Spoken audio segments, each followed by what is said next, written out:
Hello, and welcome to another episode of Dr. Says This About That. I am Dr. Cedric Wood, and I have a short video to make tonight, but it's something I feel pretty deeply about. In this world, we should not be cruel to other people, unusually cruel to other people, and yet we see it around us all the time, every day, in the news. Abject cruelty. Now, who I'm thinking about right now is a person who had lots of power and was known around the world. His name is Prince Andrew of England. I don't know if he ever did anything that was extraordinary, like designing something or starting a company. And I guess some people have a problem with royalty in the sense that they don't earn that position, but I don't have a problem with it. You know, I think it's very romantic to have a king of this country or a queen of that country, and especially since or when there is a prime minister or a president that actually runs the country. That should be fine. And now we're seeing Prince Andrew being in the news quite often, and he has the saddest look on his face. So sad. He's no longer the smiling young man he was a few years ago. What's going on? Well, he did something. We don't know for sure what he did, but he definitely was in the whole big house over in America. He was hobnobbing with Jeffrey Epstein. Extremely naughty is not even a good enough word for him and what he did. I think most every American, and I guess most every English person, is on board with saying what he did to so many young ladies was so wrong. Okay? And we've seen them talk so much about release the files, release the pictures. I almost want to just say, let it go. This is becoming tiresome. Now, you know, he's dead. The main perpetrator lost his life in jail. I think most people would say, so be it. He should have never allowed himself to go down that path. But Prince Andrew let himself go down that path partly. He flew all the way over to America to go to his mansion and I guess attend parties where there were pretty young ladies. I mean, millions of men do that every day. They're at some party, some gathering, some social where there's pretty single women there. But there was a different ilk, a different slant to what Jeffrey Epstein was doing. It was sex with these young ladies behind closed doors. And the understanding is many of them were underage. You don't need me to talk about how wrong that is and how inappropriate that is and how damaging that was to all those young women. Damaging. And Prince Andrew should have had more of a conscience about that. But for whatever reason, he didn't. Now, he says he doesn't remember doing anything. Who knows? But here's the deal.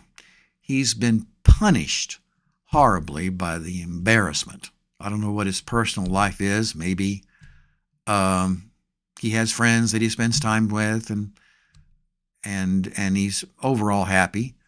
The pictures don't paint a very happy person. But now King Charles, his own brother, has decided to strip him of many things that were his as a prince in England. And when I first heard it, I went, well, I guess he deserved that. The first thing that he was stripped of, he was naughty. But it just keeps going. Something else he's stripped of. And then in the news recently, today's the 18th of December 25. In the news, I think it was yesterday, he's stripped of yet another set of rights as a prince. where he was living was taken from him. So that's his home. And now it showed where he's relegated to, okay, it's a very large, nice house. So hopefully he'll be okay. But the thing is that loss is a tremendously hurtful experience when you have something and then you lose it. Your parent, terrible. A child, terrible. A job, terrible. A place where you live and you love, for whatever reason, you lose it. Terrible. Even this office here, if I lost it, it would be terrible. And slowly, with King Charles taking away more and more, and then I guess it's his ex-wife, when he loses something, then she loses some kind of title of being a princess. And it said she is just devastated. And so she's going to write a tell-all book to expose secrets that she knows. Okay, King Charles, is that what you want? Do you really want to create such heartache and heaviness in these people's lives that you've known for so many decades? There just comes to a point, we have a law here in the United States that we don't allow cruel and unusual punishment. I think that's starting to cross the line into cruel and unusual punishment. King Charles, that's inappropriate. He's learned his lesson.